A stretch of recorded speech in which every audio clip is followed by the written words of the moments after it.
こんにちは、キキです。今日は漢字の魅力についてお話ししようと思っていて、漢字ってたくさんあることが魅力の一つじゃないですか。でもそれって外国人の人にとってすっごく怖いことなんだよねっていうのも、一個一個の漢字の読み方だったり書き方を丁寧に覚えてくれるっていうのはすごくありがたいんだけど、そうすると分かんなくなった時にもう漢字嫌いってなっちゃうから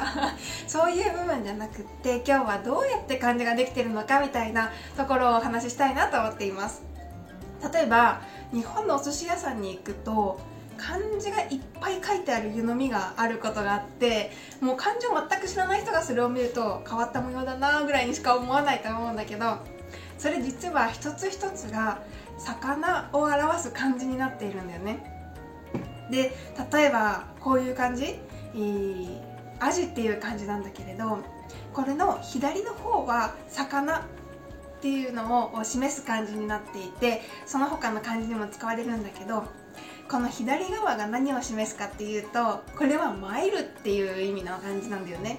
で、なんで参るのかっていうと、アジっていう魚が美味しすぎるから昔の人は参ったでアジになったっていうの面白くない？あとはうなぎっていう漢字、うなぎの左はさっきと一緒で魚なんだけど、この右が細長いものっていう意味の漢字なんだよね。うなぎって細長いじゃん。だからこういう漢字になったとか、あとはクジラ。クジラって魚じゃないよね知ってる。でも昔の人はクジラは魚だと思ってたんだって。で、この右の部分は今日っていう漢字なんだけど、これは何を示すかっていうと、丘みたいなものとか大きなものっていう意味があるんだって。で、昔の人は海からクジラがちょっと出てるのを見て、丘みたいに大きいものだなと思って、でこういう漢字にしたんだってっていう風にね、今日は魚編の漢字だけをお話しするつもりはないんだけど他の漢字についてもお話しするけど、でも魚編の話がもうちょっと面白いのがあるから聞いてね。鮭っていう漢字、鮭っていうのは昔は生臭い魚と思われてて、この右側が生っていう漢字だったんだけど、でも生臭い魚ってちょっとイメージ悪すぎじゃんっていうので鮭がクレームを言ってきたみたいで、今はこういう漢字を使われるようになったり、あとはタイのこの右側は周りっていう意味の漢字なのね。で、何の周りかっていうと、日本の周り至るところでこのタイが取れたからタイは周りっていう漢字が使われるようになったとか、あとみんなもよく知ってるマグロ、このマグロの右側はある肉がよくついてるっていう意味の漢字なんだよね。どういう意味って思うじゃんでもそれはどういう意味かっていうと、食べるところがたくさんある。マグロってさ、さばくとさ、いろんなところに部位があって、もういろんなところが食べられるじゃん。だから食べるところがたくさんあるっていう意味だな例えばさ、そのうなぎだったり、あとは、クジラだったり、見たまんまの漢字を、形を漢字にしている時もあれば、もう全く食べる人目線で作られてる漢字もあるんだよねすごいかわいそうじゃない？人間でも嫌じゃない？あなたの名前可食部多しねこれからとかって言われたらでも結構日本語の漢字にはそういうことがあるかもしれない。あと面白い話で言うと、日本はね、昔熱血教師がいる学園ドラマっていうのが流行ったことがあって、金八先生って言って今でもすごい有名なんだけど、その先生がね、人っていう漢字を黒板に書いて、人という字は人と人とが支え合ってできているんだよって言って、で生徒たちが感動するの、それを聞いて。あと辛いっていう字に横線1本足すと幸せっていう字になって、全く逆の言葉なのに線1本引くだけでこんなに変わるっていうので、自分の中に芯を1本持って頑張ればいつか幸せになるんだよみたいなセリフがあって、そういうのを聞くとね、青春時代の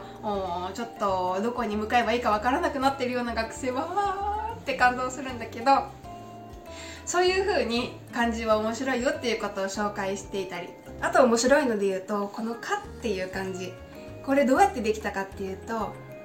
左側は虫っていう感じでいろんな虫の漢字に使われるのね。蝶々とかもこの虫っていうのが使われてたりするんだけど、この左側は文って読むの。なんで文なんだろうって思うじゃん。文で、これ耳のそばを通る時の蚊の音なのねそこからこの文っていう漢字が使われるようになったの。結構面白いと思わないあとは貨幣の時の貨っていう字の下には貝っていう漢字が使われるんだよね。貝っていう漢字、これはなんでかっていうと、日本では昔貝が貨幣として使われていた時があるの。その時の名残で今日でも貨っていうのには貝が使われることになったり、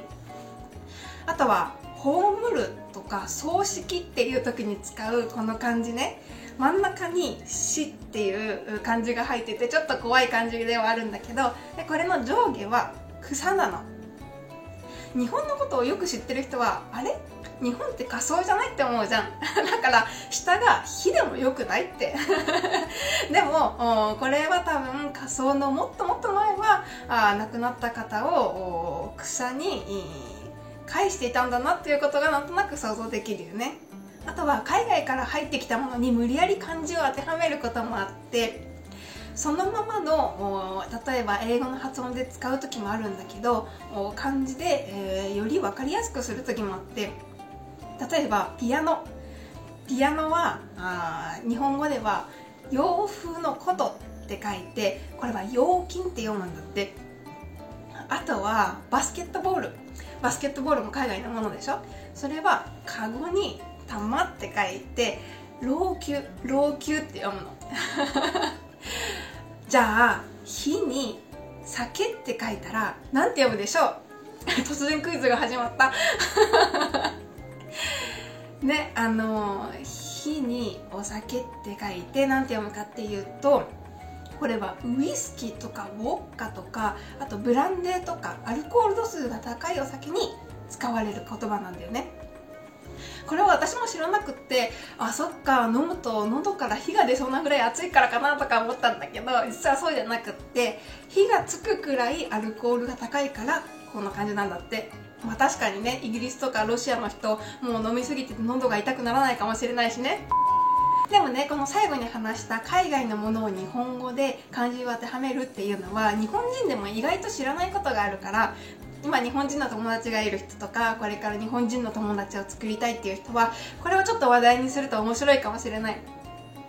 ということで今日はちょっと変わった視点から漢字を見るっていうことを動画でお話ししてみたんだけど、